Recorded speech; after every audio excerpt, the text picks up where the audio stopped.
حاضر و آماده. امروز میخوایم بریم خرید. بلند شو با هم بریم.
بازار گل مشهد، بازار گل خیام و همه چی خیلی خوشگله. ولی من انقدر گیج شدم که هیچی نمیخرم، فقط دارم همه چی نگاه میکنم. چیزی نخریدم تا الان و فقط فکر میکنم آخرشم به طبق معمول شمع و عود و اینجور چیزا بخرم، ولی خیلی خوشگله. مغازه مورد علاقه‌ام.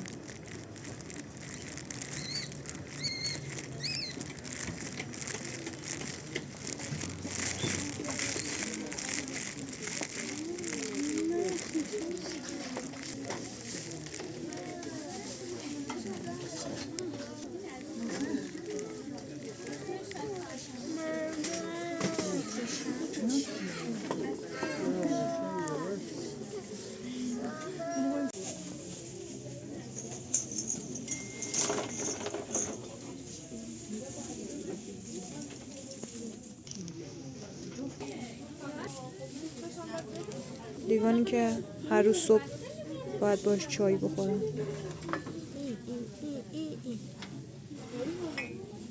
جان وای این خیلی خوشگله. عطری. این بوی خوبی میداد، بوی توت فرنگی میداد، اما نمیدونم که آیا آره یا نه. بقیه‌شون میگن بوی شیرین میداد، ولی اینم روش مریم اینا خیلی خوشگلن ها. وای من اینقدر از این شمع خوشم میاد خدا. وای چقدر خوشگل باشه، بسیار زیبا، خیلی گوگولی مگولی هن. آره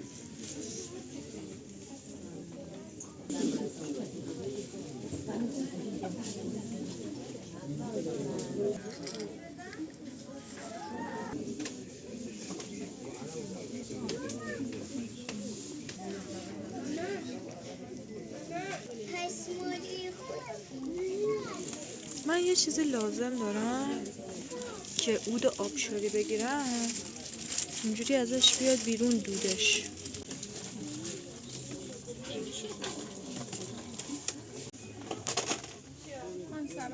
این خوشگله. آره خوشگله. همشون یک مدلن. زخمه نه خوشگله.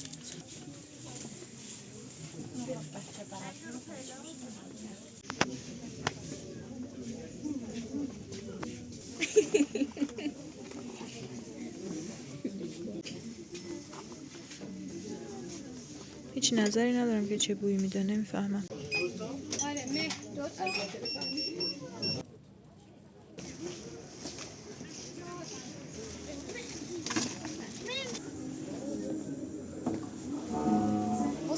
سلام، چه خشنه اینا، چه خنگولن.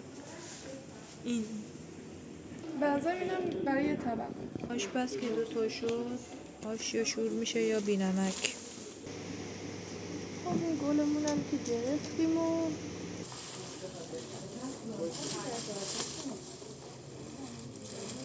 خدا قوت.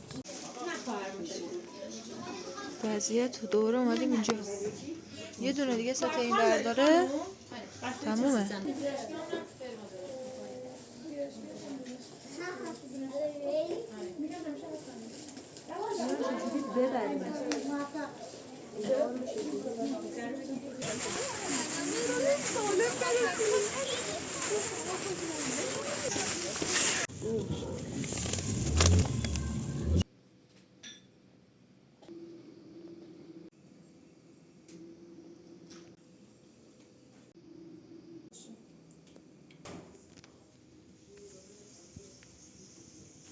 سلام. امروز فردای دیروزه.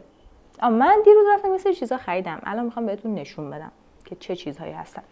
اول از همه یک عود خریدم. عود آبشاری فکر کنم یه همچین چیزی. آره روش میشه عود آبشاری با یه سری کد.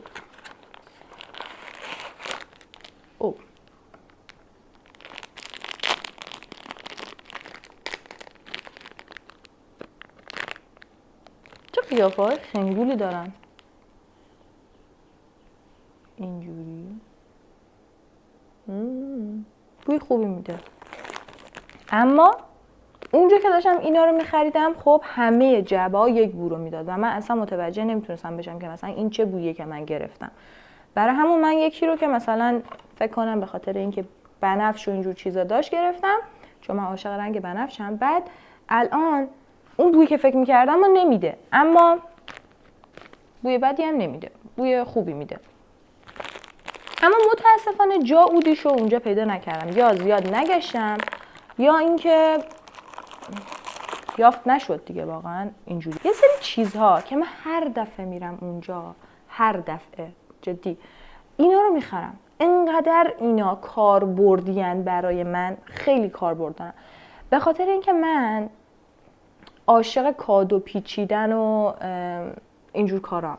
بعد اینا رو همیشه توی کادو پیچیدن ها استفاده میکنم. مثلا میپیچم دور کادویی که مثلا درست کردم، دور نامه‌ای که نوشتم، یا مثلا یک چیزی که میخوام آویزون کنم از کادو، مثلا یک ذره از اینا برمیدارم. اینا خیلی اینا رو دوست دارم و اینا خیلی به درد من میخورن. اما یک ایده دیگه الان براشون دارم. من یک ویژن بوردی رو درست کردم برای 25 سالگیم و کارهایی که میخوام در 25 سالگی انجام بدم. حالا که نزدیک عیده میخوام یه سری چیزها رو بهش اضافه کنم که مثلا تکمیلش کنه تا آخر 25. یعنی من مهر که دنیا میام، تقریبا دیگه مهر که دنیا اومدم، تا فروردین یک بازه 6 ماه رو طی میکنه و انگار که 6 ماه اولو که با خودم این آخرای اسفند مرور میکنم، باز دوباره برای اول عید برای 6 ماه دوم برنامه‌ریزی میکنم. برای همون اکثرا این تکمیل شدن رو دارم توی برنامه. حالا اینو میخوام برای اینکه یک سری چیزا رو به ویژن بوردم اضافه کنم و یک حالت گوگلی برای خودم داره و برای همین اینا رو گرفتم، به غیر از اون کادو پیچیدن رو اینا. این روبانه هم که متاسفانه از همدیگه در رفت تا وقتی که بیام اینجا نشونش بدم. اینم هم برای همون کادو و نمیدونم اینجور چیزایی که درست میکنم و اسکرپ بوک. من عاشق اسکرپ بوک درست کردنم و اینجور چیزا خیلی به دردم میخوره. یک دلیلی که گرفتمم به اون دلیل، یعنی یک کاربرد دیگه‌ش هم اینه که اینا رو می‌بینی همینجوری از هم در رفت و گفتم که شاید هم توی ویژن بورد استفاده بشه، هم توی چیزای دیگه استفاده کنم ازش و اینا، و گرفتمشون. این یکی رو واقعا، این یکی رو که همونطور که نشونتون دادم اونجا، اینو تا دیدمش احساس کردم که یک آدمیه که میشناسمش. واقعا نگاه کن آخه، احساس کردم واقعا اینو میشناسم و انگار که نمیدونم خودم یه چیزی همچین چیزی رو کشیدم، زیاد دیدمش، یک آدم آشنایه، یه همچین چیزی، و گفتم این مال منه. واقعا همچین حسی بهش دارم. برای همون گرفتمش و حالا ببینم که میشه به کجا وصلش کرد این آهن رو باش. البته فکر کنم که این خیلی سنگین باشه برای اینکه بذارم جایی و فکر نکنم واسه و برم 2 تا آهن رو با خودم بگیرم و پشتش بچسبونم، چون واقعا این یک دونه برای این خیلی سنگینه. و اینا رو هم برای همون ویژن بوردی که گفتم گرفتم. رنگای مورد علاقم که این سه تا واقعا سه تا رنگو خیلی دوست دارم. مثلا این بنفشو بچه که بودم خیلی بیشتر عاشق نارنجی بودم، اما یعنی هرچی بزرگتر شدم به بنفش بیشتر علاقه پیدا کردم. اما امسال خیلی عجیب غریب باز به این نوع آبی دارم علاقه نشون میدم. و آخرین چیزی که گرفتم این شمع اینجوری و واقعا بوی خوبی میده، واقعا بوی خوبی میده. کاش میشد بوها رو، یعنی ببین واقعا کی به اون درجه میرسیم که مثلا ما هیچ وقت واقعا حالا آدمای قبل تر از ما فکر نمی‌کردن که یکی یک جای دنیا تو داری تصویرشو می‌بینی، صداشو میشنوی، خیلی براشون عجیب بود. مطمئنا الانم من واقعا نمیدونم که کی به اون درجه میرسیم که بتونیم این بو رو از این طریق انتقال بدیم، ولی خیلی حس باحالی باید باشه که مثلا من اینو بو میکنم ولی شما همون بو رو متوجه میشید. حالا روشم نوشته که اسپرینگ رین، باران بهاری. نمیدونم بوی باران بهاری رو میده یا نه ولی بوش خوبه. آره اینم برای شب‌های بهار کنار میز، وقتی که اسکرپ بوک درست می‌کنیم، وقتی که نقاشی می‌کنیم، وقتی که کارهای گوگلی مگولی داریم می‌کنیم روی میزمون، روشنش کنیم، یه گوشه بذاریم، از 6 عصر به بعد ریسه‌های نوری رو روشن کنیم، کیف کنیم تو اتاق. اینم از چیزایی که گرفتم، خیلی مختصر و مفید، چیزای زیادی نگرفتم. اون همه کل دیروز من اونجا گشتم و میدونستم که آخرم من همین چیزا رو میخرم. یعنی هر دفعه میرم اونجا یک انقدر تناب و نخ و نمیدونم روبان و شمع عود میخرم. میخوام برم ببینم روی ویژن بوردم اینا رو که نصب میکنم چه شکلی میشه. یه چیز کوچولو و مختصر و مفید، یک ذره نقاشی کنم و این شمع رو روشن کنم.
خب آقا من اینا رو کشیدم تموم شد. حالا میخوام بگم که هر کدومشون در مورد چیه و یه توضیح ریزی بهتون بدم.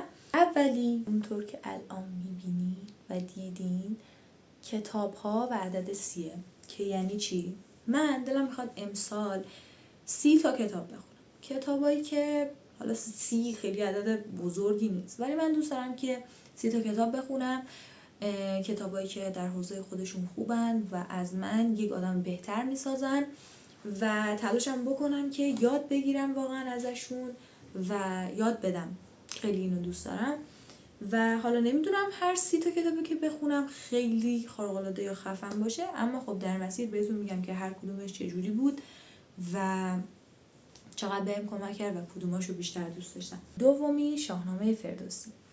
من امسال با یه پادکست آشنا شدم به اسم پادکست چای با بنفشه که 2 تا از آثار نظامی رو با روایت ساده و روون برای ما میگه و خیلی زیبا و دلنشینه که پیشنهاد میکنم که بریم گوش کنین واقعا. بعد که در مورد نظامی گوش دادم و خوندم، تصمیم گرفتم که امسال در مورد ادبیات کشورمون بیشتر یاد بگیرم و بیشتر بدونم. برای همون خیلی خوشحال میشم که کتاب شاهنامه هم بیاد توی کتابخونه‌ام. الان ندارمش ولی دوست دارم که تهیه‌اش کنم و روزمره که شاهنامه رو بخونم و بیشتر در موردش بدونم، بیشتر در مورد فردوسی بدونم و کم کم اینو به بقیه هم دیگه، یعنی شروع کنم دیگه بقیه رو هم بیشتر بخونم. سومی، آقا میخوام که ورزش کردن بیارم توی روتینم. این احساس میکنم که سخته برای من، چون که من زیاد آدم نیستم که از خونه برم بیرون، ولی تمام تلاشم بکنم که ورزش کردن رو بیارم توی روتینم و واقعا بهش پایبند باشم. برای همین اینقدر بزرگ کشیدمش که بیشتر توی چشمم باشه. چهارمی، سالم خوری. من پارسال و پریسال هم این کارو کردم و سعی کردم قند کمتری بخورم، سعی کردم که بیشتر آگاه باشم که چه چیزی رو دارم وارد بدنم میکنم، انرژیمو چجوری دارم تامین میکنم و به غذا حالا به شکل سوخت نگاه کنم و همه اینجور حرفا. و چون خیلی حال خوبی بهم میده، اینو هم کشیدم که داشته باشم کنار بقیه. ولی خب میگم مدت زیادی که دارم واقعا رعایتش میکنم و اون حال خوب رو ازش میگیرم. و آخری که همونطور که داریم میبینیم یوتیوبه و همونطور که الان هممون اینجا هستیم متوجهش هستیم دیگه که چرا. من خیلی سال بود که دلم می‌خواست یوتیوب شروع کنم، دلم می‌خواست ولاگ بذارم، لحظاتی که نقاشی میکشم، آشپزی میکنم، حالا هر کدومش، لحظات ساده‌ای که زندگی میکنم، اینا رو ثبت کنم و دوست داشتم که یک جایی داشته باشمش. و واقعا من به پیج اینستاگرام یا چنل یوتیوب مثل یک دفترچه خاطرات نگاه میکنم و دلم میخواد که اینو ببینم و داشته باشم. یه جایی باشه که وقتی میریم او من چقدر تغییر کردم دختر، مثلا یه همچین احساسی بهم میده واقعا. ولی خب به بهانه‌های متفاوت و بیشمار هی عقبش انداختم. اما امسال دوست دارم که اینو مرتب داشته باشم و لحظاتمو ثبت کنم، با بقیه به اشتراکش بذارم و اون حس خوبو بگیرم، اون حس خوبو بدم تا جایی که میتونم. این 5 تا رو الان میخوام اینجا بزنم و توی ویژن بوردم داشته باشم. حالا بریم ببینیم که چه شکلی میشه. اینو باز کردم اینقدر فکر کنم کافیه. آیا میدونم که دارم چیکار میکنم؟ نه، اما من میتونم از این گوشه این تیکه اینجا بذارمش به پایین، بعد اینها اینجا بدم تو کنجی، خب تا پایین، بعد اینجوری خیلی به نظرم بهتر دیده میشه تا اینکه من اینو بیارم روی این و این خیلی شلوغ میشه و این دیوار الان شده محل تفکر من. خب بگه دوستان میگفتش که جایی که فکر میکنی رو انقدر شلوغ نکن، بر همون فکر کنم این تیکه اینجوری شاید بهتر باشه. خوب شد رفتم پرسیدم از عارف، تحقیق و بررسی کردم، چون اینو به من داد و گفت که اینو همینجوری بزنی خیلی راحت تره و میره داخل. اینو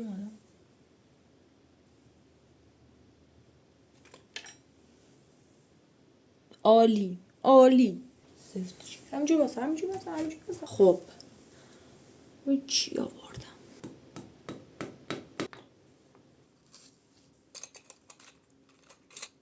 چی میگه؟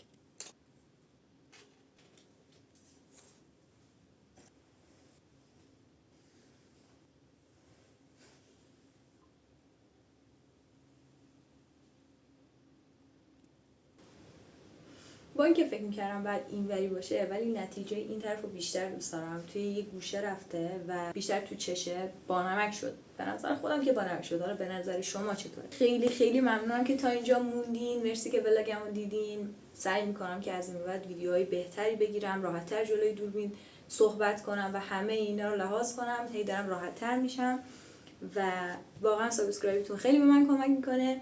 بازم مرسی که دیدین. خداحافظ.